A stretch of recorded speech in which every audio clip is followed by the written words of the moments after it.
História da Redenção, capítulo 52. O clamor da meia-noite. E tardando o noivo, foram todas tomadas de sono, e adormeceram. Mas, à meia-noite, ouviu-se um grito: Eis o noivo! Saí ao seu encontro! Então se levantaram todas aquelas virgens, e prepararam as suas lâmpadas. São Mateus, capítulo 25, versos 5 a 7. No verão de 1844, os adventistas descobriram o engano de sua anterior contagem dos períodos proféticos e chegaram a uma posição correta.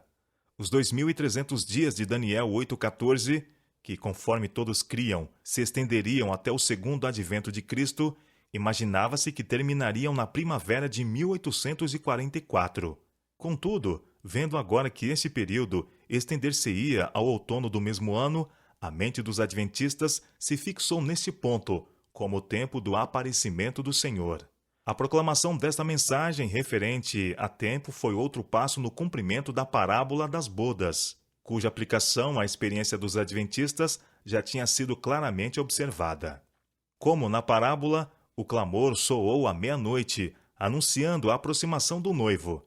Assim, no cumprimento, a meio caminho entre a primavera de 1844, quando se supôs início, os 2.300 dias terminariam, e o outono de 1844, tempo em que mais tarde se verificou que eles realmente deviam terminar, ergueu-se o clamor nas próprias palavras da Escritura. Eis aí o noivo, saí ao seu encontro.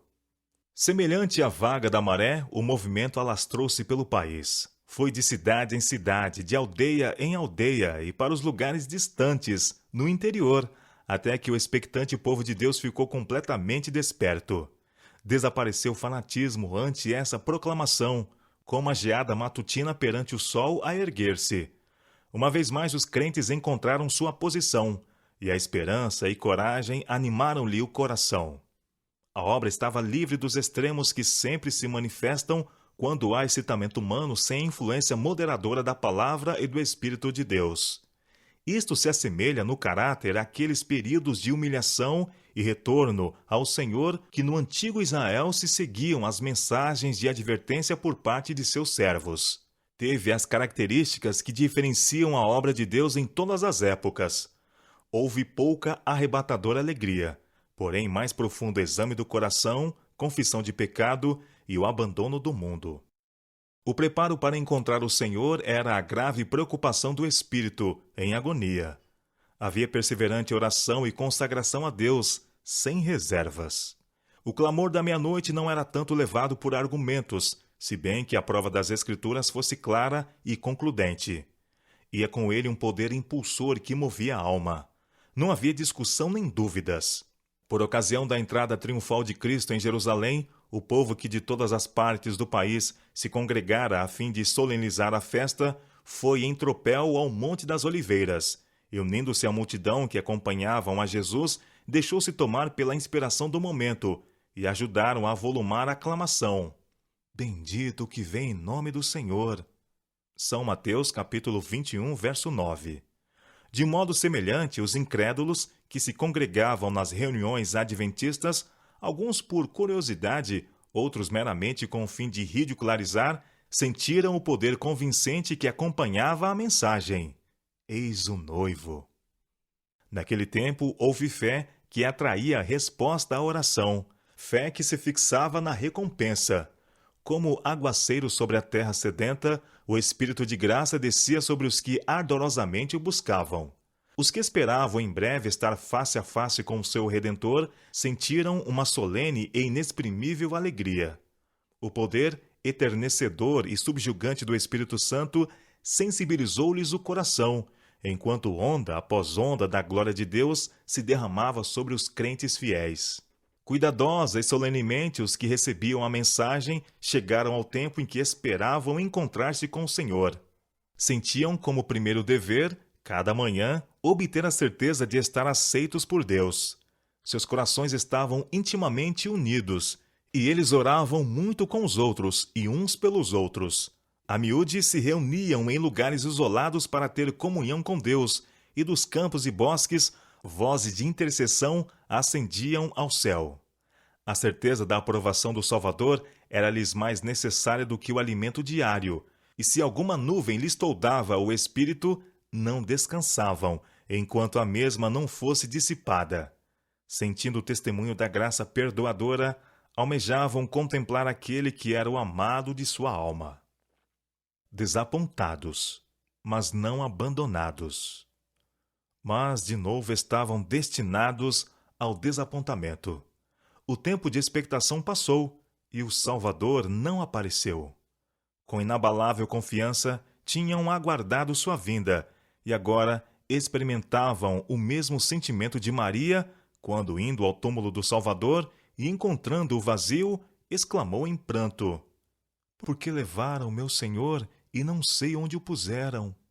São João, capítulo 20, verso 13.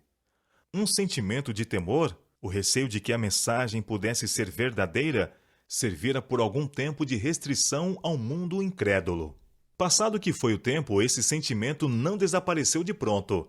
A princípio, não ousaram exultar sobre os que foram desapontados. Mas, como sinais nenhuns da ira de Deus se vissem, perderam os temores e ressentaram a exprobação e o ridículo. Numerosa classe que tinha professado crer na próxima vinda do Senhor renunciou à fé.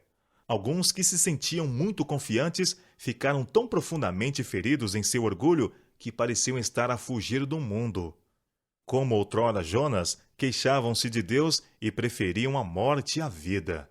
Os que haviam baseado sua fé nas opiniões de outrem, e não na palavra de Deus, achavam-se agora novamente prontos para mudar de ideias. Os escarnecedores ganharam para as suas fileiras os fracos e os covardes, e todos estes se uniram para declarar que não mais havia motivos de receios ou expectação. O tempo havia passado, o Senhor não viera, e o mundo poderia permanecer o mesmo por milhares de anos. Os crentes fervorosos e sinceros haviam abandonado tudo por Cristo, desfrutando sua presença como nunca dantes. Conforme acreditavam, tinham dado o último aviso ao mundo e esperado serem logo recebidos na companhia do Divino Mestre e dos anjos celestiais. Tinham, em grande parte, se afastado da multidão incrédula.